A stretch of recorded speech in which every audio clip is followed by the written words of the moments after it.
Hey, welcome, all my right thinkers. Thanks for tuning in and check out your boy, P Farm. Thinking right out here in the lab where I do what I do for you. I'm back in the book. I got some good stuff for you. Let's do what we do. Rightism. 25 rules to live by. Storytelling. Story with a message. There's a message in the story for life. I give life lessons. You tune in and receiving them. We got a good thing going. I appreciate you. Let's do what we do. Right Thinkers mission, and that's what I'm on, is to enlighten, inspire, educate, and motivate you, the individual, to a higher spiritual level of enlightenment. Right thinkers way of life through mental and spiritual discipline. Practice daily will help get you to your goal, to obtain your goal of spiritual enlightenment, aka know thyself. My mission is that all right thinkers know thyself. Right thinkers, your goal is to know thyself. So let's work together to make that happen. Okay? The question I ask, do you know you? It's rhetorical, but if you don't have the answer for yourself, tune in. I can help you with that. That's what I do for you. A person who knows not and knows not that they know not, foolish, disregard them. A person who knows not and knows that they know not. Simple, okay? But you can teach them. That's why I do what I do for you. Appreciate you too. Stay tuned. I got more for you. A person who knows not and believes and think that they know dangerous, avoid them. I do. A person who knows and knows not that they know is spiritually asleep. I can awaken them. I'm a spiritual alarm clock here too. Wake you up with knowledge of self. A person who knows and knows that they know is wise. Follow them. All these persons reside in you. Right thinkers, know thyself and always. To my yacht, be true. We back in the book, talk about gods. Okay? And I say with an S. Okay? But we're going to talk about the netter. Neter, that means the singular God. That means that guy right there. And this was the sign for God, a flag. From here, start out with the dot in the circle, okay, signifying God. Then you had the all encompassed, the wing disc, that's the sun disc with the two Uranus and the wings. Then you got Harati, that's him in form with the Ankh and the disc over his head. And down here, you got Netter, okay, single God. But I got another page I'm going to show you coming up where I'm going to show you who they gave a face and a head to God. We call him Amun, the hidden one. That's him right there. I'm going to break that down for you. And see at the bottom down here, for all you women and men, think that because you're a woman in a man's body or a man in a woman's body, you are, but it's only to let you know that you split the body in half man, half woman. You are both. Understand that. But you see with the cross right here, see the ankh? That's the deciding factor. Why? Because that's where genitalia from the male and the female come together to create life. Everything else is pretty much, we got two brains for a reason, a male and a female side.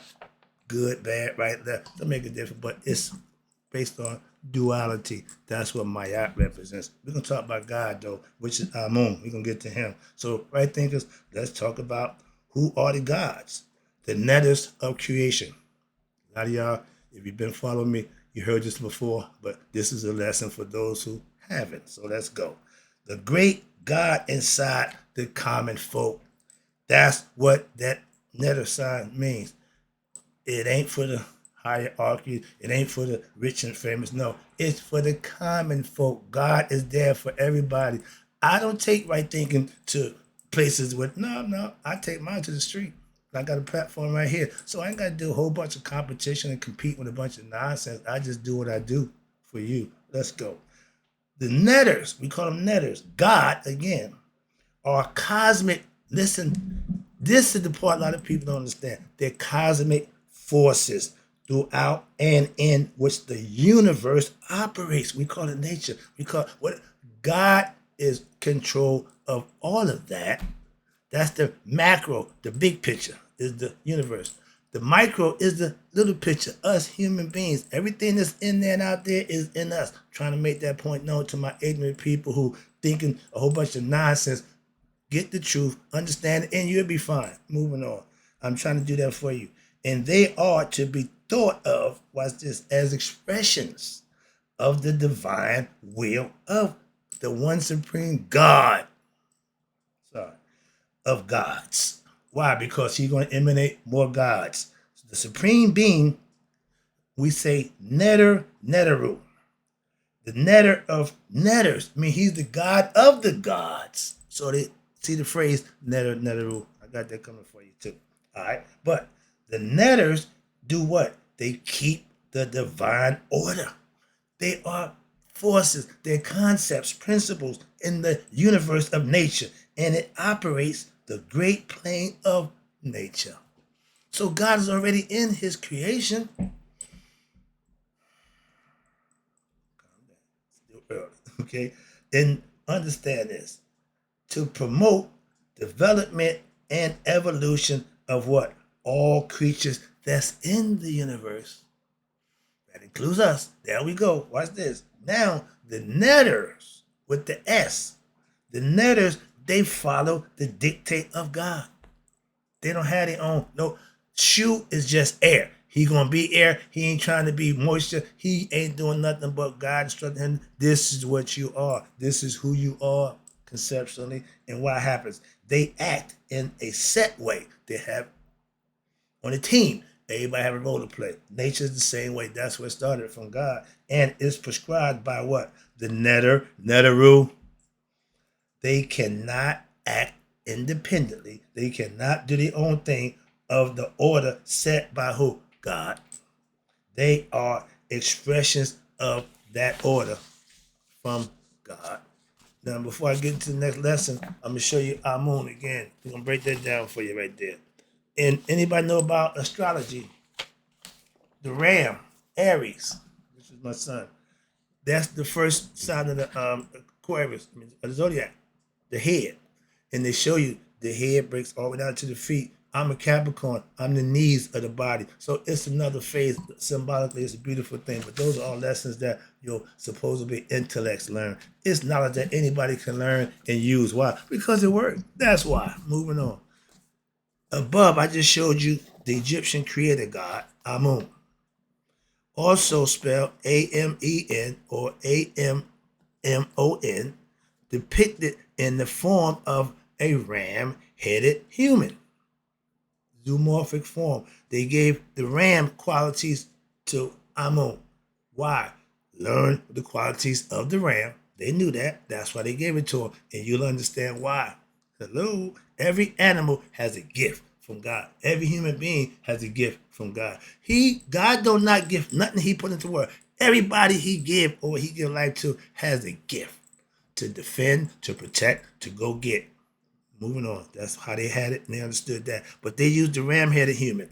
Amun was represented first without form. I showed you the flag. Okay, it was without form. Why? Because it represented what? Being hidden without form as the what? Hitting force, creating a what? Creating and supporting all things. That's God. Then as a ram-headed human, as above I just showed you, and finally as a fully anthropomorphic form in all forms, Amun wears what? The characteristic, you see the headdress, but you got the horns of the ram, the head of the ram. He got his two plumes, which represent Horus and Ptah. Usually in Anuian, that would be Nephthys in Aset. Okay, but here you got Horus and Ptah, and you got the sun disk. That's all working in the headdress, so it's telling you who he is. Sorry, but that's why they did it. Remember, I gave a lesson about headdress. In all forms, watch this. Amun wears the characteristic headdress, the sun disk, which represents Ra, the tall plumes, which represents Horus and Ptah. Thus, Amun also, what he encompasses the qualities of who? Ra, Amen, Ra, Ptah. Okay, 3 in 1. Horus and Ptah. Hence, what's this? The title, Amen, Ra, Ptah. 3 in 1. He told you I was one, I became three. The Trinity, you're going to hear about that. I got all that information coming for you, but that was the concept. What's this? There are 3 in 1. The ram is also a symbol. There we go. They use symbology and everything. The ram was the symbol for what? Human soul. And they used the ram in Memphis over there, but in Anu, the soul is represented by who? Haru, the falcon, the hawk. But they used the ram, which represented the ba, which is your soul.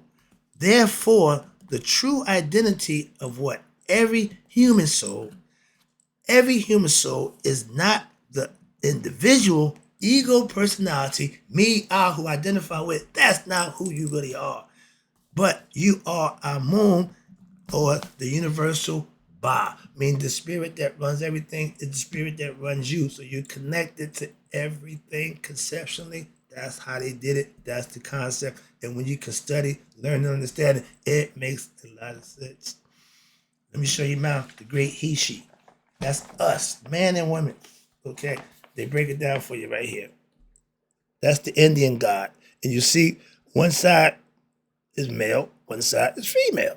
Okay?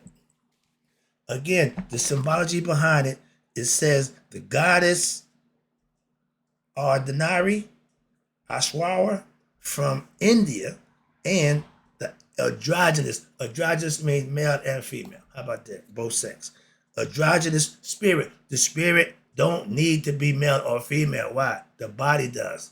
Spirit don't multiply. Spirit don't add or subtract. It's singular. So it's either or. It don't make a difference to the spirit.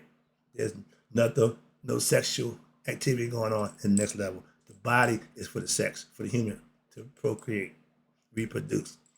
That's what I took out. But the idea is that you are half woman, half man. You have emotions like the woman. You have ego, masculine like the man. You have to what? Balance them. That's where Mayat played the important role in letting everything that had balance and duality represented her. Why? He had done everything within balance, equanimity, as they call it. So let's get to the lesson right quick. I see the clock. I got a few minutes. I'm going to wrap this up for you.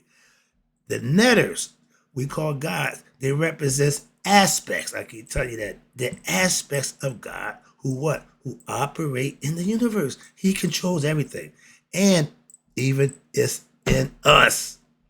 Sorry. Present inside everyone.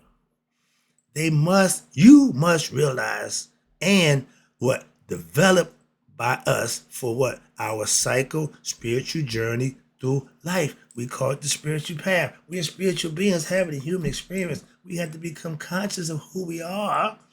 Being ignorant of thyself is the worst crime against yourself you can commit. Moving on. In India, Indian Hindu mythology, as in Kemet Egyptian mythology, watch this, there are ultimately millions of gods. Why? Because every aspect of the Supreme Being is that way. From absolute perspective, the number may be unknown. Why? Because all objects in creation are given existence. By who? Netter. One, Supreme Being. Therefore, all objects, including us human beings, are netters. Hope you're getting the message. Let's go. Now, this is my favorite part right here. I underlined with my pen. I ain't had no, I got it right there, but I usually highlight my marker for the yellow. If you go into my books and you see yellow, read it. Why? I did it for a reason. I want to be able to refer to that. So I got this one. I had to use my regular pen. All right, here you go. Actions pleasing by the human being to the spiritual netters are those which are what? In harmony. I call it spiritual discipline. Y'all call it Christ consciousness. Whatever you call it, it's what you do. And what happens? You are in harmony with the universe. When you're living right and doing right, this is a perfect example. Things just happen to fall out for you, right? The yellow brick road, the gold, the streets is paved to go. Because God will pave the way for you. He will open all that for you if you what? Do the right thing. And when people do that, other people are like, oh, he lucky. Oh, he walking with God. Yeah. When you walking by what? Sight, walk by faith, not by sight. That's God. The faith is in God. Sight is in man. See, we're going with this. The third eye sees spiritual inside. The two eyes only see out. And understand as human beings, those actions which we are displaying, those actions in life, that are displeasing. Again, I'll use the I. Why? God sees your heart. He knows all your intentions and your actions. So when you do something that's displeasing to the ones who go out against the laws of nature, of the universe, sneaking, deceitful people, unpleasant consequences are derived for y'all. They call it karma. Okay, and actions against karmic order, which is God. You are the devil. Why? Because God is good. And if you don't do what's good, that means you're doing something bad. Then you create that dynamic of the devil. He don't exist, but your ego do. Okay, that's what drives you. And the goal of life is what? Is to consciously come into harmony. Know thyself with what? The cosmic order, aka God. How? By regaining one's finding your true identity, aka thyself. I'm loving this lesson. The netters may be categorized into three groups. I'm about to break them down for you. Yeah, the three netters, the three phases. I had the three phases of netters. Okay, they are. First is metaphysics. And these is way to prove and get the concept of what we teach. And watch this to get the point across. The metaphysics netter represents the principles of the universe. And they are Ra, visible, Amun, hidden, and Ptah, the physical form of human man, spiritually. He's part of God. We're part of God. He knew that. We just don't know that. And when we do, we become like him. Get the concept? And the true Trinity was also known as the three-in-one God was known as Nabircha, the all-encompassing one, meaning he encompassed all three phases, hidden, seen, and physical. I like this. It's falling right into place. I feel like it's just working. Everything is what? Amen, Ra, Ptah. It has spirit, it has visibility, and it's physical. It's tangible. That's us in the flesh. We got all the qualities of God. We can think, create from our mind and our heart. And these are direct, correct creation from who? The netter of netters. God. Netter, netteru, meaning God of the gods. They are responsible for what? The direction and the management of what? Creation. They do their job.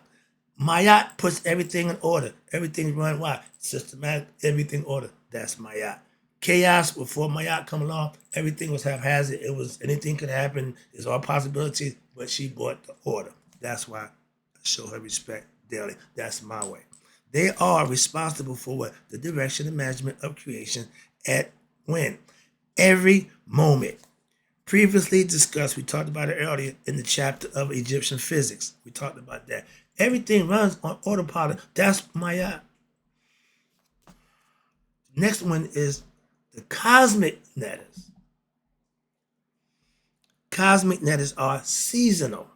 They are variable in what? Relation to what? The requirements of the metaphysical netters obeying the laws of life in general. Examples of cosmic netters are, you ready? Shoot, that stuff that we breathe, that's air. Geb, this thing that we walk on called earth, that's Geb. Nut, heaven up above, that's her. Asar, that's the spirit that's in man. Set, that's the ego that's also in man. Aset, which is intuitive knowledge and mortality that's in man. And you have Neptet, the mortality part of man. All of those things, your qualities that's in you, once you master and learn them, you know thyself. Why? Because those are the qualities of God that you can manifest for yourself. That's how I'm about to wrap it up. I see the clock. But let's talk about the Neteru right now. Neteru is the supreme being. God is the title. God meaning omnipresent, omnipotent, all that, all conscious, pure, absolute, whatever. Those are all definitions, attributes of the what? The supreme being. We are the creators of that concept. Moving on. Supreme being through what? Amen, Ra, Ptah, first created Shu, who? Air. Tefnut, what's that? The principle of humility. We call it water, rain. Next, you have Shu and Tefnut united, came together to beget what? Earth, Geb. Geb needed a mate, so they got Nut, which is the sky. Newt arches her back. So when they talk about the earth is round, it's flat, the plane is flat. But Newt, they showed you, Newt is covering the dome, the firmament. They showed you all that ancient time. I ain't got time to go through that. But that's the concept. And they had it laid out way before all this other new stuff. They try to make it this. No, we already had that. And watch this. Newt and Gab came together, heaven and earth. Remember the story? From this embrace to shoe separating them. Now, only thing between heaven and earth is air. We here on earth in the physical form. When this life is over, we want to go to heaven. That's the concept. Moving on. I see the clock. I'm trying to beat the clock. I got you. Let's go. So now we got the begotten of Asar, Set, and Nephet. You see the diagram on next page. I'm about to go that next lesson is going to be about them. So get ready. So the other gods, watch this, principles are produced where? Therefore, from this group. All male gods are aspects or a particular manifestation of the Supreme Being. The right-hand side is the male. The left-hand side is the female. I just showed you that. They had it laid out. And watch this. In the male perspective, all female goddesses are manifestation of, again, the Supreme Being in what? The feminine side, the female aspect.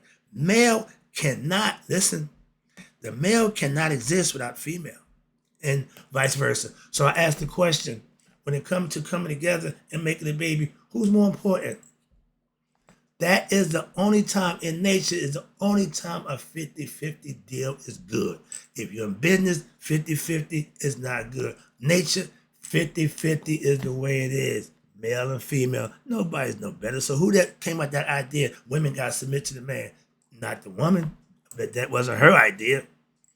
Moving on, I'm gonna break it down for you. And the female, watch this. This female-male complementary principle, again, a principle. You got one, you got to have the other. Yin and the yang, light and dark, which underlies, creation. It is the basis of all yoga. Yoga teaches you the philosophy of what? Duality. And most important to the process of yoga, which is a philosophy, are the God principles, Sa, S-A-A, and Hu. These are the gods. Watch this. Every aspect of your character, these is more God aspects of your character. A lot of people don't have a clue. But Sa, watch this. These are the gods and principles within what? Us. That control what? Our senses and intuitive understanding faculties. Sa means what? Divine intelligence, meaning have a complete understanding of what's being presented to you. We got young people, we call them geniuses. No, they just understand better and quicker than the average person. That's Sa. That's a divine, that's God gift. Okay? You're born a genius. You can't acquire genius status. You're born with it. Simple as that. That's God's gift. And Sa represents the divine intelligence. Hu, H-U, he represents what? Divine food. He's your taste buds, which gods live. Virtue, truth, justice, order, and peace. That's Maya. That's the goddess of God. Why? Because she represents the principle of fairness, balance in life. That's why. And that's the lesson. I'll be back with the take you through the gods a little more deep and wrapping it up for you. But in closing, right thinkers, may you already be 100, me 100 minus a day. So I never know that right thinkers like you have passed away. I'll be back with more God.